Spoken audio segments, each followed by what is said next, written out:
आप मेरी सनातनी ना है आपसे मेरे भाई? बात हुई थी एक बार। नहीं नहीं, मैं एथिस्ट हूँ। मेरी आपसे एथिस्ट बात है। हुई थी। हाँ, और आपने ना एक पॉइंट पहले बहुत सही सनातनी बोला था थे जो ना? उस टाइम पे मैंने। हाँ हाँ हाँ, हिंदू फैमिली में बॉर्न हूँ, बट मैं हमेशा से एग्नोस्टिक और फिर एथिस्ट हूँ। तो आपसे जी। मेरी एक बात हुई थी और आपने एक पॉइंट बोला था जो जो मैंने मिस कर दिया था। तो उसके लिए सॉरी। उस टाइम पे मेरी आपसे बात हो रही थी, आप मेरे को एक पॉइंट समझा रहे थे जो मैंने मिस कर दिया था। ठीक है। तो आप बोलो तो मैं रिमाइंड करा देता हूँ, बट मेरा सवाल आज आपसे ये है कि मैं एथिस्ट हूँ, मैं इस्लामिक अवेकनिंग चैनल में कई 2 बार जा चुका हूँ, ये सवाल लेके कि बाकी गैलेक्सीज़ क्यों बनाई भगवान ने, ठीक है? मेरा सवाल ये था कि अगर वो जो उस दिन इंसान बात को हो रही थी टेस्ट कैसर करना भाई है। से भी मैं भी उसमें आ हाँ, गया था। तो जी, जी, आपने जी, जी। हाँ, हुँ। आपने एक पॉइंट बोला था, मैंने मिस कर दिया था उस टाइम पे। मैंने जब फिर से देखा ना, तब मेरे को आपका पॉइंट समझ में आया। आप ये कह रहे थे कि मैं कैसे कह सकता हूँ कि इन इन गैलेक्सीज़ का कोई पर्पस नहीं है, मेरे पास क्या सबूत है, ठीक है? तो आपका पॉइंट बिल्कुल सही था, मैं समझा नहीं उस टाइम। तो मैं ये मानने के लिए तैयार हूँ, मेरे पास कोई सबूत नहीं है, तो मैं इस यूनिवर्स को डम्ब डिज़ाइन नहीं कह सकता, ठीक है? बिल्कुल ठीक कह रहे हुँ। हो। हेलो? जी, जी, सुन रहा हूँ। हेलो? हुँ। तो फिर मेरे को ये जानना है, आप लोग कैसे इसको इंटेलिजेंट डिज़ाइन कह सकते हो? हम इसको ये क्यों नहीं कह सकते कि ये एक डिज़ाइन है और डिज़ाइनर ने बनाया, उसको इंटेलिजेंट डिज़ाइन क्यों कहते हो? आर्गुमेंट ऑफ मैंने इंडक्शन की 2 वजह से। नहीं, नहीं, मैं आपको एक चीज़ बता देता हूँ। मैंने 2 से 3 बार ये सवाल पूछा है, मेरे को अभी तक ना एक भी आंसर नहीं मिला है किसी से भी, आमिर से, अली से, ना आपसे, कि बाकी गैलेक्सीज़ हमारे सोलर सिस्टम या हमारे प्लैनेट को कैसे इम्पैक्ट करती हैं, क्यों आर्गुमेंट ज़रूरी है ऑफ वो? इंडक्शन की वजह से मैं बता रहा हूँ आपने नहीं, नहीं होल्ड ऑन। आप अब आपने सवाल बदल दिया। अब आप ये कह रहे हैं कि दूसरी गैलेक्सीज़ हमारे सोलर सिस्टम को या हमारे वर्ल्ड को कैसे इम्पैक्ट कर रही है, ये एक अलग मसला है। दूसरा मसला क्या है कि हम इसको इस ग्रैंड डिजाइन को इंटेलिजेंट डिजाइन कैसे कह रहे हैं? ये 2 अलग-अलग चीजें हैं। तो जो आपका पहला सवाल है उसका जवाब उसी स्ट्रीम में, शायद आप इस्लामिक अवेकनिंग पे थे या कैसर भाई के चैनल पर थे, जहां भी थे, वहां आपको मिल गया था और आपने खुद इस बात का एतराफ किया था। आपसे ये कहा गया था, कैसर भाई ने ये कहा था आपसे कि इमेजिन करें कि अगर आप किसी एक गैलेक्सी को, 2-4 गैलेक्सी को, जिसको भी आप जानते होंगे जो हमारे नेबर में है, नेबरहुड में है, आप उसको निकाल दें, और तो क्या हुँ, आप ये साबित कर सकते हैं कि फिर हमारी जो गैलेक्सी है, ये भी जूं की तू रहेगी, उसके हुँ, ऊपर कोई फर्क नहीं पड़ेगा? और आपने इसको तस्लीम किया था कि हाँ, ये बात है। यानी हर गैलेक्सी को दूसरी गैलेक्सी से किसी ना किसी अंदाज में सपोर्ट मिल रहा है, चाहे वो ग्रेविटेशनल हो, कुछ भी हो। साइंस इस चीज को तस्लीम करती है। ये एक अलग मसला है। दूसरा मसला क्या है कि हुँ, हम इस पूरे डिजाइन को, जबकि हमें दूसरी गैलेक्सीज जो बहुत दूर है, कि जहां तक हम हमारी अकल अभी तक नहीं पहुंची, हमारा इल्म नहीं पहुंचा, हम सिर्फ जानते हैं कि हाँ गैलेक्सियां हैं, लेकिन ये नहीं पता कि उसमें क्या है और न वहां हम पहुंच सकते हैं आज की तारीख में। हुँ, तो हम उसको हुँ, जाने बगैर ये कैसे कह सकते हैं कि ये इंटेलिजेंट डिजाइन है? ये आपका दूसरा सवाल है। इसका जवाब बिल्कुल, ये है बिल्कुल। कि हम इसको, आप आर्गुमेंट ऑफ इंडक्शन समझते हैं? मतलब नए चलिए कोई एग्ज़ाम्पल बात के नहीं, साथ समझाओगे तो आप शायद ही मुझे समझ में आ जाए। बताइए कि इस दुनिया को इमेजिन करें, ये जो दुनिया है जिसमें हम रह रहे हैं, जिसको हम जानते हैं, इसको आप इंटेलिजेंट हुँ, डिजाइन मानते हैं? नहीं, मैं नहीं मानता। अच्छा, क्यों? इसमें क्या फ्लॉज है? 2 रीज़न्स हैं। पहला रीज़न, इनफैक्ट 3 रीज़न है। जी। अगर अर्थ इंटेलिजेंट डिज़ाइन होता तो उसमें अर्थक्वेक, सुनामी, लैंडस्लाइड ये सब नहीं आते। सेकंड रीज़न ये है ये कोई, हाँ ठीक है, कि चलें जो इसका जवाब लाइफ़ दूंगा। हाँ। हम्म। हाँ, जी। जो लाइफ़ है उसमें 99% ऑफ द स्पीशीज़ एक्सटिंक्ट हो गई हैं, तो कोई इंटेलिजेंट डिज़ाइन होता तो 99% ऑफ द स्पीशीज़ सर्वाइव करती। ठीक है? जी। 1% सर्वाइवल रेट इंटेलिजेंस नहीं है। थर्ड पॉइंट ये है कि ये जो पूरा लाइफ बनाई है, वो इस तरह से बनाई है कि अगर मुझे जीना है, तो मेरे को किसी और लाइफ फॉर्म को खाना पड़ेगा। अगर शार्क को जीना है, तो उसको फिशेज़ को खाना पड़ेगा। तो जो पूरा सिस्टम बनाया है, वो ब्रूटैलिटी पे बनाया है। अगर इंटेलिजेंट डिज़ाइनर होता, वो बोलता है एक नॉन लिविंग थिंग दे देता हूँ as a source of food, तुम ये खाओ, एक दूसरे को मत खाओ। तो ये 3 रीज़न है, मैं नहीं मानता ये किसी इंटेलिजेंट डिज़ाइनर ने बनाया। चलें, पहला आपका रीजन ये था कि अगर ये दुनिया इंटेलिजेंटली डिजाइन होती जिसमें हम रह रहे हैं, तो यहां पर तूफान, जलजले, सुनामी वगैरह ये चीजें ना आती। ठीक है? हुँ, तो आप ये कैसे कह सकते हैं कि अगर कोई चीज अगर डिस्ट्रक्शन कहीं होता है, तो वो कभी भी कंस्ट्रक्शन के पर्पज से नहीं होता? इमेजिन करें कि अगर कभी भी जलजले ना आते, तो आज भी पूरी जो दुनिया है, जिसके सारे कॉन्टिनेंट्स हैं, वो सब एक ही जगह रहते ना, कभी भी उनके अंदर ब्रेक ना हुँ, होता। और ये जो बिल्कुल वास्टनेस ठीक हमें है। मिली है, और उस ब्रेक की वजह से जो हुँ, बेनिफिट्स हमें मिले हैं, कि कितनी ही हुँ, लाइफ तो उसके बाद फॉर्म हुई है ना, कि जब ब्रेक हुआ बिल्कुल इस ठीक है। पूरे पेंजिया बोलते हैं ना उसको, जब उसके अंदर ब्रेक हुआ हाँ तो हाँ लाइफ हाँ, कितनी ही ज्यादा बिल्कुल उसके बाद फॉर्म में आई है, इवॉल्व हुई है। मसलन ठीक है। आप ऑस्ट्रेलिया में देख लें कि ऑस्ट्रेलिया में जो स्पीशीज हैं, एवोल्यूशनरी बायोलॉजी के मुताबिक उनमें से बहुत सारी स्पीशीज वो हैं जो ऑस्ट्रेलिया के बाहर नहीं पाई जाती। इसका मतलब क्या हुआ ठीक है। कि पेंजिया के ब्रेक होने के बाद नई लाइफ को अपॉर्चुनिटी मिली कि वो इवॉल्व करे एवोल्यूशन के मुताबिक। हम्म, ठीक, तो डिस्ट्रक्शन हमेशा for the purpose of destruction नहीं होता। डिस्ट्रक्शन हमेशा हम्म, कंस्ट्रक्शन के पर्पस से भी होता है कि बाज मर्तबा हम उसको समझते हैं और बाज मर्तबा नहीं समझते। मैं चंद इंसानों के या कुछ लाइफ के जाया होने के बाद आप ये नहीं समझते कि यार ये तो प्योर डिस्ट्रक्शन था, क्योंकि जब आप उसके इम्पैक्ट को आज से 1000 साल के बाद स्टडी करेंगे और दुनिया की हम्म, के बारे में जब आप स्टडी कर रहे हैं, तो आपको मिलियंस ऑफ मिलियन ईयर के डेटा को सामने रखना पड़ेगा, साल 2 साल के डेटा को नहीं, क्योंकि दुनिया की उम्र इतनी ही है। ठीक है। तो ठीक आप है। और बिल्कुल ऐसा ही मान लीजिए आपको कोई मकान बनाना है, मकान बनाना एक कंस्ट्रक्शन है, लेकिन उसके लिए आपको कितनी चीजें जिसको डिस्ट्रक्ट करना पड़ेगा। आपको लकड़ी चाहिए तो दरख्तों को काटना पड़ेगा, आपको पत्थर चाहिए तो पत्थरों को कूटना पड़ेगा। कंस्ट्रक्शन के ठीक लिए है। डिस्ट्रक्शन जरूरी है। ठीक है, ये ठीक आपका है। जो उसूल है कि नहीं जी ये अर्थक्वेक वगैरह नहीं होना चाहिए, ये गलत है। पहला पॉइंट। दूसरा पॉइंट, मैं आर्ग्यू कर सकता हूँ इस पे, बट मैं आप बोलोगे तो इस पे आर्ग्यू करूंगा, नहीं तो मैं आपके सारे पॉइंट पहले सुन मतलब मैं इसमें एक पॉइंट ऐड करना चाह जी रहा था बस, जी कि बेसिकली इनकी बुनियादी जो प्रॉब्लम है वो है, इसको हम कहेंगे कैटेगरी मिस्टेक फैलेसी। ये इंटेलिजेंट के रद में, यानी इंटेलिजेंट को नल एंड इनवैलिड करने के लिए ये हमें गुडनेस की मिसालें दे रहा है। मतलब intelligent is different and goodness is different.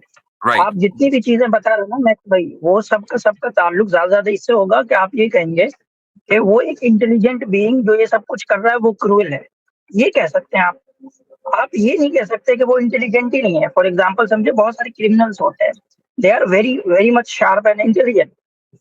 तो बहुत सही अब वो पॉइंट बोला क्या आपने। क्राइम करता है तो आप ये कहेंगे कि वो इंटेलिजेंट नहीं है। तो आपका ठीक जितना है, भी बहुत सही, एग्जांपल है इस पे, वो बहुत परफेक्ट इंटेलिजेंट, वो पॉइंट। Null and valid. अच्छा, वो क्रूरल्टी भी सब्जेक्टिव है, वो आपके नजदीक है ना। जी, गो अहेड। नहीं मैं हम बाद में 1000% आएंगे कि उनके वो साथ गुडनेस अग्री है या करता नहीं हूँ। है। नहीं वो ये जो मैक्स कह भाई रहे हैं वो एकदम बाद में 100। आएंगे कि वो गुडनेस है या नहीं। आप जितना भी एग्जांपल ला के दे रहे हैं, वो इंटेलिजेंट बीइंग को नलिफाइड नहीं करता।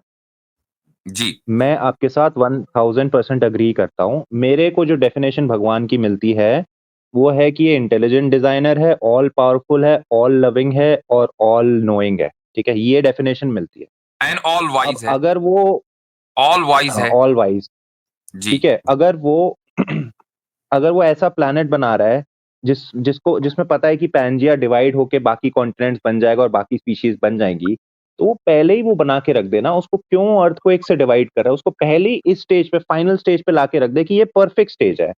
और अगर वो ये नहीं कर पा रहा तो वो ऑल पावरफुल नहीं है। अच्छा मुफ्ती साहब, और अगर वो इस उनका जो प्रोसेस मसला है में ना, हमें वो समझ मार रहा रहा हूँ है, मैक्स भाई। एक अगर वो हमें मार रहा है, एक मिनट, मेरे देखिए, को पॉइंट कंप्लीट करने दो, आप मेरे को मुकम्मल पॉइंट कंप्लीट करने दो। जी जी अगर वो मार रहा है हमें, तो वो ऑल लविंग नहीं है। ठीक जी। इस्लाम साहब कुछ जी कह जी, रहे थे। मैं असल में समझ रहा हूँ मैक्स भाई, जो इशू इनको आ रहा है वो ये समझ परफेक्टनेस को जो है वो कंफ्यूज कर रहे हैं। अच्छा, इसमें बहुत से एथियस्ट हमारे पास ये भी सवाल लेके आते हैं कि मिसाल के तौर पर अगर गॉड इतना परफेक्ट है और परफेक्ट डिजाइनर है, तो जो बच्चा है, जब जो बेचारे हैंडीकैप पैदा होते हैं, तो वो तो परफेक्ट नहीं है। मतलब एक परफेक्ट ह्यूमन तो वो होता है जिसके 2 हाथ और 2 पांव होते हैं। लेकिन आपको समझना पड़ेगा कॉन्सेप्ट क्या है। कॉन्सेप्ट ये है कि जो वो कहता है ना, कुन फयाकुन, जैसा वो चाहता है वैसा वो बने, उसको परफेक्ट कहते हैं। मिसाल के तौर पर अगर एक इंसान जो है वो गाड़ी बनाता है और वो गाड़ी में बनाने से पहले ये कहता है कि मैं चाहता हूं कि गाड़ी की जो माइलेज है वो 25 किलोमीटर जो है वो पर लीटर हो, लेकिन वो निकल के 21 किलोमीटर आती है, तो वहां पे हम कहेंगे क्योंकि इसका इरादा कुछ और था लेकिन बन के कुछ और आया, तो ये परफेक्टली डिजाइन नहीं हुआ। लेकिन जब हम ये बातें करते हैं कि अर्थ में जो है अर्थक्वेक्स होते हैं, फ्लड्स होते हैं, या बच्चे हैंडीकैप पैदा होते हैं, तो परफेक्ट डिजाइन का यहाँ पे मतलब ये है कि जो उसकी विल थी उसके हिसाब से बना और परफेक्टली बना, जो उसने जो ऑलरेडी जो डेस्टाइन किया हुआ था। तो इस परफेक्शन का मतलब ये होता है, ना कि वो जिसको आप अपने लेंस से देखते हैं। तो ये एक मैं पॉइंट ऐड करना चाहता हूँ। ये भी अहम पॉइंट ठीक था। है, तो दूसरी बात ये है कि मैक्स साहब, अगर उनकी इंटेंशन हमें मारना है होल्ड तो ऑन, फिर वो ऑल एक लविंग मिनट नहीं है। मैं ये कह रहा मैक्स भाई, एक मिनट मैं ये बात कर लूं। आपने अभी ये बात कही कि भाई अगर वो इंटेलिजेंट होता या इतना परफेक्ट होता तो उसको हमें मारने की क्या जरूरत थी। तो क्या आप ये कह रहे हैं कि हमें इटर्नल होना चाहिए हमारी बॉडी नहीं, को? मैं ये नहीं कह रहा, बिल्कुल ये नहीं कह जरा रहा मैं। जरा एक मिनट होल्ड कीजिएगा। आसिम भाई आप बात करें मेरे पास से, जरा 1 मिनट होल्ड करें। जी जी। तो मैक्स भाई देखिए, असल में एक तो ये हो गया कि आपने जितनी भी मिसालें लेकर आई है वो इंटेलिजेंट बीइंग को नलिफाई नहीं करती। एक बात तो आपने एग्री कर लिया। अब आपका सारा क्वेश्चन नहीं, मैं एग्री नहीं कर रहा हूँ इससे, मैं एग्री नहीं कर रहा हूँ। आप बोल रहे हो मैं एग्री कर रहा हूँ, मैं नहीं एग्री कर रहा हूँ, क्योंकि अगर मैं बनाता तो मैं ऐसे नहीं बनाता, मैं ये कह रहा हूँ आपसे। मैक्स भाई पहले बात सुनिए। मैक्स भाई आप पूरी बात सुनिए कि आपके अकॉर्डिंग, मान ले आपके अकॉर्डिंग क्रूल होना क्या इंटेलिजेंट होने को नफी कर, यानी कि नलिफाई कर देता है? किसी इंसान का क्रूल होना मान ले उसका नहीं करता ना, तो आपका जो सारा आर्गुमेंट है वो किसी इंटेलिजेंट बीइंग होने को नलिफाई करता है। चलो ठीक है, सही कह रहे हो, सही कह रहे हो, नहीं करता ठीक है, ना? ये चलो तो मान आप लिया एक एग्री कर रहे इंटेलिजेंट हैं ना डिजाइन है, बट आपके जितने भी आर्गुमेंट है वो इंटेलिजेंट बीइंग को नलिफाई नहीं करते। आपका जो सारा प्रॉब्लम है उसको हम कहते हैं problem of evil. Problem of evil कि अगर वो ऑल लविंग है, अगर वो ऑल मर्सीफुल है, वो ऑल गुड है, तो फिर इविल एग्जिस्ट क्यों करता है? ये है बेसिकली आपका राइट। मतलब मैं ऐसे बोल देता हूँ, मेरे अगर 10 बच्चे हैं, ठीक है, मैं उनसे बहुत प्यार करता हूँ और मेरे पास इतनी पावर है कि मैं उनका ध्यान रख सकूं, और मैं इतना इंटेलिजेंट हूँ, ठीक है, कि मैं उनका ध्यान रख सकता हूँ। तो उनमें से अगर मैं 9 बच्चों को मार डालूंगा किसी वजह से, तो मैं या तो उनसे प्यार नहीं करता या मैं बेवकूफ हूँ, इंटेलिजेंट नहीं हूँ। बट मैं तो इंसान हूँ। अब आप गॉड की जब बात करते हो, एक मिनट, सेंटेंस कंप्लीट करने दो, सेंटेंस कंप्लीट करने दो। आप जब गॉड की बात करते हो, वो उसके लिए कहते हो ऑल पावरफुल, ऑल लविंग, वो तो इंसान से भी ज्यादा पावरफुल है और इंसान से भी ज्यादा लविंग है। तो वहां पर्पस डिफीट होता है। या तो डेफिनेशन बदलो या फिर गॉड बदलो। आपको ये किसने कहा है कि खुदा अपनी मखलूक को, इंसानों को हमेशा हमेशा के लिए मार देता है? ये किसने कहा है आपसे? क्योंकि 99% ऑफ द स्पीशीज एक्सटिंक्ट हो गई हैं।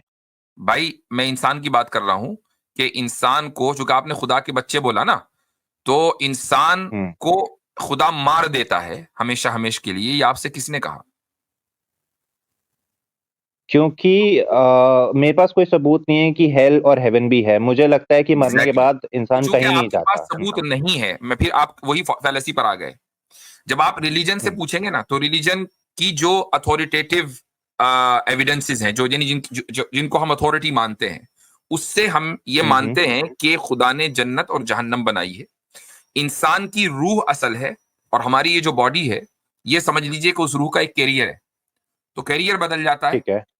खुदा रूह को पैदा करने के बाद नहीं मारता है, और उसको नर्चर करने और उसको प्रोग्रेस देने के जितने जराए हो सकते हैं वो खुदा ने पैदा किए हैं। और वो इस तरीके से कि आपके नजदीक सिर्फ ये है कि एक रूह प्रॉस्पेरस उस वक्त होगी जबकि उसको खाना जबरदस्त मिलेगा, दुनिया में कोई गम नहीं होगा दुनिया में, तो आप उसको प्रॉस्पेरिटी मानते हैं रूह की। जबकि हम इसको रूह की दुनिया में प्रॉस्पेरिटी नहीं मानते। रूह की जो प्रॉस्पेरिटी है वो ये कि आप रूह की जो ख्वाहिशात हैं, इंसान की जो ख्वाहिशात हैं, उसको कंट्रोल करें और जो स्पिरिचुअलिटी वो बढ़ाएं, ताकि इंसान जन्नत में जाए और वहां इटर्नल रहे। तो ये जो जिस्म है, ये हमारा कैरियर है, कैरियर बदलता है। आप अपनी जिंदगी में 5-8 गाड़ी तो खरीद ही लेते हैं, लेकिन आप नहीं बदलते, आप वहीं रहते हैं, गाड़ी बदलती रहती है। तो जब ये हमने मान लिया, अब आपका ना एक मिनट, आपका पॉइंट रिपीट करता हूँ। हाँ, एक मिनट, मैं अभी बात मुकम्मल नहीं हुई। एक बात तो ये है, दूसरी बात ये है कि हमारी बात खुदा की क्रूरटी या उसके रहम पर नहीं हो रही है, हमारी बात खुदा के इंटेलिजेंट डिजाइन के ऊपर हो रही है। जब आसिम भाई ने आपसे ये बात कही कि आपने दोनों को मिक्स कर दिया, तो फिर हम उसी पर रहे ना। अगर हमें बात करनी है प्रॉब्लम ऑफ ईवल पर, तो एक अलग डिस्कशन है। आपको बात करनी है कि खुदा ने इंटेलिजेंट डिजाइन किया है, तो हम इंटेलिजेंट डिजाइन पर बात करेंगे ना। फिर क्रूरटी आप कहां को ले आते हैं बीच में? ठीक है, चलो ठीक है, मैं आपका ना पॉइंट समराइज करता हूं जो मुझे समझ में आया। आप कह रहे हो कि हम एथिस्ट हेल और हेवन में नहीं मानते, ठीक है, बट आप मानते हो क्योंकि आपकी जो एविडेंस है वो, मतलब आप कह रहे हो भगवान है, इंटेलिजेंट है, ऑल पावरफुल है, ऑल लविंग है, हेल है, हेवन है, ये सब एक बुक में लिखा है, कुरान, इसलिए आप इसको मानते हो और आप कुरान में बिलीव करते हो कि वो बुक ऑफ अथॉरिटी है, वही वर्ड ऑफ गॉड है। अब आप एथिस्ट को कैसे यकीन दिला दो कि ये सब सच है एक बुक के अंदर लिखे हुए? क्योंकि बुक्स तो बहुत सारी हैं, हैरी पॉटर भी एक बुक है। एथिस्ट कैसे मान ले कि कुरान वर्ड ऑफ गॉड है और वो क्यों यकीन करे कि मरने के बाद इंसान हेल में जाता है, जबकि हमें हेल का एड्रेस तक नहीं पता। ठीक, नहीं एड्रेस तो पता है जी। सही मुस्लिम साहब आए हैं, क्या हाल चाल है बड़े दिनों के बाद? अस्सलाम वालेकुम पैनल को। वालेकुम सलाम व रहमतुल्लाह, खैरियत से हैं? जी बहुत अच्छा डिस्कशन चल रहा, तो मैंने सोचा मुझे ज्वाइन करना जी। अच्छा, आप इसमें कुछ ऐड करना चाहें तो कर दें जी, कबल इसके हम आगे बढ़ें जी। बहुत सारे पॉइंट्स हैं इसमें तो ऐड करने के लिए। तो चलें तो मैं एक्चुअली ये सोच रहा था कि जैसे अभी इनसे बात चल रही थी ना, तो इंटेलिजेंट डिजाइन की जब मैं बात करता हूँ, सबसे पहले मैं सपोज मैं खुद को ही देख लूँ, मेरा जो ईयर है कुछ दिन तक एक सेकंड मैं रोकूंगा, मैं 1 सेकंड आपको रोकूंगा, सॉरी। हाँ, मेरी ना आपसे मुफ्ती जी बहुत सही बात चल रही थी, अगर मैं सबसे बात करूंगा ना हमारी पूरी स्ट्रीम मतलब पूरी बात इधर उधर होगी। मेरे भाई आप सबसे ना बात करें। हाँ, मैं इनसे बात कर लेता हूँ, हाँ, मैं इनका पॉइंट सुन लेता हूँ, बट मैं वापस आपके आप पॉइंट सुन ले उनका, आप बात मुझसे कर। हाँ, सुन लेता हूँ, फिर मैं आपसे ही बात करूंगा। हाँ, मेरा जो पॉइंट ये है कि जो सेल है जहाँ से लाइफ इवॉल्व होती है, वो कब ये डिसाइड करता है कि मेरे को डिजाइन ऐसा बनाना है। सपोज मेरा जो ईयर है, ईयर का जो पूरा मैकेनिज्म है, उसमें जो टिम्पैनी है, उसके जो अंदर सेल्स है, अंदर जो इतने बारीक बारीक जो हेयर पार्टिकल्स हैं, मेरे सेल ने कैसे डिसाइड किया कि मेरे को ये ही डिजाइन चाहिए? इसका आपके पास कोई जवाब है? और वो नहीं, किसी मेरे पास और इसका जवाब नहीं है। कुछ, हाँ, और वो किसी और स्पीशी में वो सेम डिजाइन नहीं होता है, वो डिजाइन डिफरेंट हो जाता है। तो उस डिजाइन को मतलब चॉइस कैसे मिला, ये मेरा पॉइंट हाँ, है। मैं बता देता हूँ, इसका आंसर मैं बता देता हूँ। ये एवोल्यूशन में समझाया गया है, बट आप फिर पूछोगे, अब मेरे को पूरा बोलने देना। जी। फिर आप पूछोगे कि फिर वो पहला सेल कहाँ से आया, पहला सेल वो कहाँ से आया, तो उसका जवाब हमें नहीं पता, साइंस को नहीं पता। इसका जवाब है वी डोंट नो। बट हमें अगर नहीं पता ना, तो हम बोलते हैं कि हमें नहीं पता। अच्छा, एक बात बताइए, चलिए ठीक है, एवोल्यूशन तो ठीक है ना? मेरे हिसाब से ठीक है। ठीक है, आप देखें, आपने हमें एक बात कही कि यार आप लोगों को, आप एथीस्ट को कैसे समझाएंगे कि कुरान जो है वर्ड ऑफ गॉड है, हैरी पॉटर की किताब भी तो एक किताब है। क्यों? इसलिए कि आपको नहीं पता। एवोल्यूशन को आप मानते हैं, जबकि फर्स्ट सेल कहां से आया आपको नहीं पता। बिग बैंग को आप मानते हैं, बिग बैंग को कॉज किसने किया? नहीं, आपको मैं नहीं मानता बिग बैंग। चलो, नहीं, मैं आप बिग नहीं बैंग मानते, नहीं बहुत मानता। सारे एथिस्ट मानते हैं, बहुत सारे एथिस्ट मानते हैं कि जी बिग बैंग हुआ, कॉज क्या है उसके पीछे नहीं पता। तो जब नहीं पता और इसके बावजूद आपने बहुत सारी बातों पर आप ईमान लाए हैं, इसको भी ईमान बिलगैबी कहा जाता है बाय द वे। ठीक है, तो यही सवाल फिर आप अहले मजहब से, मजहब वालों से क्यों करते हैं? ये एक तरह का कॉन्ट्रडिक्शन है अप्रोच में। बहुत सही सवाल पूछा आपने, बहुत सही सवाल पूछा आपने, बहुत। लेकिन मैं आपको उधर ले जाना चाहूंगा जो इंटेलिजेंट डिजाइन के ऊपर बात हो रही थी, तो ताकि हमारी जो गुफ्तगू वो कहीं उधर उधर न चली जाए। देखिए, आपने ये कहा कि ये सारी बातें जन्नत जहन्नम कयामत वगैरह तो किताब में लिखी हुई हैं, तो आप एक एथिस्ट को कैसे समझाएंगे? हम एथिस्ट को जब बात करते हैं तो शुरुआत यहां से नहीं करते कि जन्नत है, न शुरुआत यहां से करते कि आखिरत है, शुरुआत यहां से करते हैं कि खुदा है। अगर मान लीजिए, और लॉजिकली इसको साबित करने की कोशिश करते हैं और करते हैं, लॉजिकली अगर ये बात साबित हो जाए कि खुदा है, तो जो बाकी चीजें हैं वो साबित करना आसान होता है, चूंकि फिर सारी चीजें जो है दे स्टार्ट मेकिंग सेंस। मिसाल के तौर पर, अगर खुदा है और उसने इस कायनात को बनाया है, और खुदा ऑल पावरफुल है जब तो उसने कायनात को बनाया है, वो ऑल नोइंग है जब तो उसने इस कायनात को बनाया है, बगैर नॉलेज के आप कुछ भी नहीं बना सकते, कोई काम करेगा ही नहीं कुछ भी। ठीक है, तो जब ये सारी चीजें हैं तो जाहिर है कि उसके पास कोई ना कोई, उसने कोई पर्पस भी मुतय्यन किया होगा, तो इस लाइफ का एक पर्पस भी है। जब लाइफ का पर्पस है तो ऑब्वियसली है बात है कि फिर जन्नत और जहन्नम ये दोनों मेक सेंस करते हैं, जबकि लाइफ का पर्पस साबित हो जाए। हम जब आपसे ये पूछते हैं ना एथिस्ट से कि आप जिंदा हैं, ये तो आपको पता है, अनलेस ये कि आप नाइलिज्म में बिलीव करते हो तो बिल्कुल ही बात अलग है। लेकिन अगर आप अपने आप को जिंदा मानते हैं, उस लाइफ को आप ऑब्जर्व कर रहे हैं, जिंदगी आप जी रहे हैं, और हम आपसे ये पूछें कि आपकी जिंदगी का क्या मकसद है, तो आप ये कहते हैं कि आपका मतलब ये है कि एथिस्टों से हमें जवाब मिलता है कि जी लाइफ का पर्पस है सरवाइव करना। क्या आप, अब मैं आपसे पूछ रहा हूं मैक्स साहब, क्या इसके अलावा आपके नजदीक कोई दूसरा पर्पस है लाइफ का? नहीं, कोई पर्पस नहीं है। तो अब मुझे एक बात बताएं कि क्या इस पर्पस को आप या आपसे पहले कभी या आपके बाद कभी कोई आदमी अचीव कर पाया है या कर पाएगा? नहीं, एक्चुअली पॉइंट यही सबसे बड़ी बात बोली आपने कि एक्चुअली लाइफ का कोई पर्पस नहीं है, क्योंकि आप कितने भी साल सरवाइव कर लो, आगे जाके मरना ही है। तो मैं तो उससे भी आगे जाता हूँ कि लाइफ का कोई पॉइंट ही नहीं है। तो अभी तो आपने कहा कि लाइफ का पर्पस सरवाइव करना है, लेकिन अभी आपने उसको रिट्रैक्ट करके अब आप ये कह रहे हैं कि लाइफ का कोई पर्पस नहीं है। हाँ, ठीक है? मैं कैसे समझा देता हूँ आपको, मैं समझा देता जी। हूँ। हमारे डीएनए में ये है कि हमें सरवाइव करना है। हम कोशिश करते हैं कि सरवाइव करें और अपने जीन को पास ऑन करें। जीन को पास ऑन करते हैं हम रिप्रोड्यूस करके, ठीक है? तो जी। उससे हमारा जीन सरवाइव कर जाता है, बट हम मर जाते हैं। तो बेसिकली हमारा डीएनए बोल रहा है हमारा जीन का सर्वाइवल, हमारा नहीं। हम तो एक बॉडी है, हम रिप्रोड्यूस है। करेंगे, हमारे बच्चे में हमारे जीन्स जाएंगे, वो आगे सर्वाइव कर जाएगा। ये है। ठीक है, चलें, मेरे कहने का मकसद ये है कि सरवाइव कर लिया और ये साइंस भी मानती है कि बिग फ्रीज होगा, जो सारे जीन वीन सब ये रखे रह जाएंगे। ठीक है, जब बिग फ्रीज होगा तो आप ठीक है, जहां तक भी ठीक है, जाएंगे बिग फ्रीज से आगे नहीं जाएंगे। तो बिल्कुल इसका सर्वाइव मतलब ये नहीं कर हुआ पाएंगे, आप इस पर्पस को अचीव नहीं कर पाएंगे। यही वजह है कि नहीं कर सकते। बिल्कुल सही, आप लोग ये कहते हैं कि लाइफ का कोई पर्पस नहीं है। हमारा जो बुनियादी बिल्कुल। सवाल है वो ये है कि लाइफ में आप जो भी करते हैं उसका पर्पस होता है, लेकिन लाइफ का पर्पस नहीं होता। ये कितनी ज्यादा एब्सर्डिटी है, या नहीं? आपको ऐसा नहीं लगता कि आप मेरे पास आए, अगर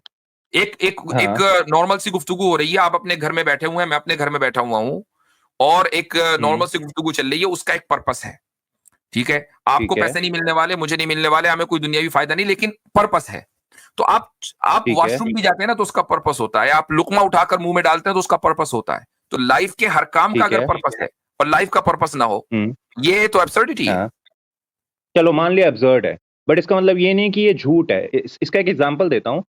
ये What जो do you mean? सन है, क्या मैं मतलब? बता रहा हूँ ना, हाँ। अर्थ है, वो सन के आसपास घूम रही है, किस बेसिस पे घूम रही है, और ये पूरा सोलर सिस्टम एक डायरेक्शन में जा रहा है। ये अब्सर्ड आइडिया लगता है मेरे को, बट इसका मतलब ये थोड़ी ना कि वो झूठ है। मैं ये कह रहा हूँ नहीं, मैंने हमारी कब कहा बातें कि झूठ कितनी है? भी यहाँ बात झूठ अजीब की नहीं हो लगे, रही भाई। होल्ड ऑन, यहाँ चलो बात झूठ अब्सर्ड है सच की मान नहीं हो रही। लिया, हाँ। बिल्कुल नहीं तो अब्सर्ड है, बट हम गलत नहीं है। अगर यही तो बात है ना, ये फैलेसी है कि आप लाइफ की हर चीज का पर्पस सेट करते हैं, लेकिन लाइफ का पर्पस ना हो। अगर कोई चीज अब्सर्ड है, आप उसको तस्लीम कर रहे हैं, तो वो गलत होगी ना। अब्सर्ड तो जो चीज अब्सर्डिटी सही कब से होने लगी, फिर वो गलत होगी ना। यार मैं बोलता रहा हूँ ये पूरा यूनिवर्स मेरे को अब्सर्ड लगता है, बट इसका मैं मतलब ये आपकी थोड़ी ना लाइफ कि का पर्पस, यूनिवर्स फॉल्स छोड़ है। दीजिए, होल्ड ऑन, मैं आपकी लाइफ का पर्पस पर बात कर रहा हूँ। यहाँ पे एक हाँ, पॉइंट ऐड करना है असल में। चलो दैट्स भाई मान देखें, लिया असल में अब्सर्ड ये जो है, प्रॉब्लम है बट हम रुक जाए मैक्स सर, रुक जाए। तो असल में जो प्रॉब्लम है ना, वो मॉडर्न माइंड का है कि आपने अपने माइंड को ऐसे ट्रेन किया है कि वो किसी भी मेटाफिजिकल पर्पस को मानने को तैयार ही नहीं। तो बेसिक इस चीज को आप फिक्स करिए। आपने क्या कर रखा है, पहले ही रूम से जो है ना रेड कलर को बाहर कर दिया, और आप कह रहे हैं कि मैं मानता ही नहीं कि रेड कलर एग्जिस्ट करता है। आपने पहले ही उसको गेम से बाहर कर रखा है, और आप कहते हैं कि हमें मानना नहीं है कि रेड कलर एग्जिस्ट करता है। आप पहले मेटाफिजिकल पर्पस के पॉसिबिलिटी को घर के अंदर लाएं, तो रूम में लाएं, उसके बाद उसको नलीफाई करें कि ये एग्जिस्ट नहीं करता। आपने इसको पहले ही बाहर ठीक निकाल है, के फेंक दिया, और अब कहते हैं कि वो मैं एग्जिस्ट ही नहीं आपकी करता। हाँ, अच्छा, मैं जो आपकी बात बात मैं समझ कहना गया चाह रहा था मुफ्ती मैक्स जी। भाई, हाँ, जो मैं बात आप ही मैं से कहना बात कर चाह रहा रहा हूँ था, मुफ्ती जी। हाँ, मैं उसको मैं दोबारा बता दूं ताकि उसी पर रहे हम बात। वो ये कि आप बात कर रहे हैं चांद की, सितारों की, उनके पर्पस की। मैं तो बात कर रहा हूं आपकी। छोड़ दीजिए उनका पर्पस क्या हो सकता है, मैंने बताओ। आपको आपकी लाइफ का पर्पस पता होना चाहिए, क्योंकि आपको आपकी लाइफ में जो कुछ आप करते हैं उसका पर्पस पता है। और अगर आपको नहीं पता तो ये लाइल्मी, मैंने यही पॉइंट उस वक्त भी कहा था कि ना जानना किसी चीज के न होने की दलील और उसका एविडेंस नहीं है। Just because you don't know, इसका मतलब ये नहीं कि लाइफ का पर्पस नहीं है। लाइफ का पर्पस है, हम ये साबित करना क्या चाह रहे हैं, और पता, आपने इस पर्पसलेस लाइफ को एब्सर्ड मान लिया है। बिल्कुल अब्सर्ड है, मैं इसमें बिल्कुल मना नहीं कर रहा, अब्सर्ड है। और उसमें आप मेरे को अगर अब्सर्ड बोलोगे ना, बिल्कुल गलत नहीं कह रहे हो, क्योंकि मेरे हिसाब से पॉइंटलेस लाइफ है। सर्वाइव कर रहे हैं, बट उसके बाद भी हमें एक दिन मर जाना है, तो मेरे ये हिसाब बहुत से मुफ्ती साहब अब्सर्डिटी आज है। यहाँ तक हो गया। मैं फिर आपके नेक्स्ट साथ देखते अग्री हैं। करता हूँ, बट ठीक है, तो अगर बस कोई इसमें, पर्पस है तो आप मुझे बताओ। हाँ, तो अब इसमें यह है कि अगर आप ये मान रहे हैं ना कि लाइफ पॉइंटलेस है, तो लाइफ की हर चीज पॉइंटलेस होनी चाहिए, आपका हर काम पॉइंटलेस होना चाहिए। हम यही कह रहे हैं, इसी को हम बोलते हैं आर्ग्यूमेंट ऑफ इंडक्शन। चलो मैं तो पॉइंटलेस हूँ, आप हाँ, इसीलिए मैंने आपसे शुरू में बोल दिया था कि आर्ग्यूमेंट ऑफ इंडक्शन को आप समझ लें कि उसको इसके अच्छा, माने क्या है। इसको ये मर्तबा, ये दैट्स योर होमवर्क, आप इसको देख लें कि आर्ग्यूमेंट ऑफ इंडक्शन क्या है। तो हम ठीक लाइफ है, की हर चीज हमारी पर्पसफुल है, उसके जरिए आर्ग्यू करते हैं कि हमारी लाइफ भी पर्पसफुल है, उसका एक पर्पस है। ठीक है। तो यहां तक कि आज बात कर लेते हैं, जो कि आपसे बात बहुत देर हो गई है। इंशाल्लाह फिर चलो अगली ठीक है, कोई बार फिर बात करेंगे मैक्स साहब, आपसे। मुफ्ती अपना जी email आपसे check कर बात लीजिएगा, करके मैं आपको एक email सेकंड एक सेकंड एक सेकंड मुफ्ती जी आपसे बात करके बहुत अच्छा लगा। मेरे को बहुत अच्छा लगा, सच बता रहा हूँ मैं आपसे। ये ओके, काफी थैंक यू। रिस्पेक्टफुल बात हुई है, तो मैं आगे भी आपसे बात करना चाहूंगा। ठीक है, चले ठीक है, बेहतर। मैक्स साहब, आपने ओके। मुझे ईमेल शायद अपना भेज दिया। मैं चाहता था बहुत टाइम से आपसे एक पर्सनल बात भी हो जाए। हाँ, मेरे को बैक स्टेज तो कर दो, मैं जरा मेल चेक कर लेता हूँ, फिर स्ट्रीम से निकल जाऊंगा। नहीं, बैक मैं स्टेज आप आराम से कर लीजिएगा, मैं मेल आपको कर दूंगा। ठीक है, ठीक है, ठीक है। ओके। अद्दाल्लु अलल खैरि कफ़ाइलिही, नबी करीम सल्लल्लाहु अलैहि वसल्लम का इरशाद है कि खैर के काम का रास्ता बताने वाला ऐसा ही है जैसा कि खैर के काम का करने वाला। आप लोगों की अपनी मर्जी है, आपको अगर पसंद आए तो आप सब्सक्राइब करें। हमारा काम है अपनी बात रख देना।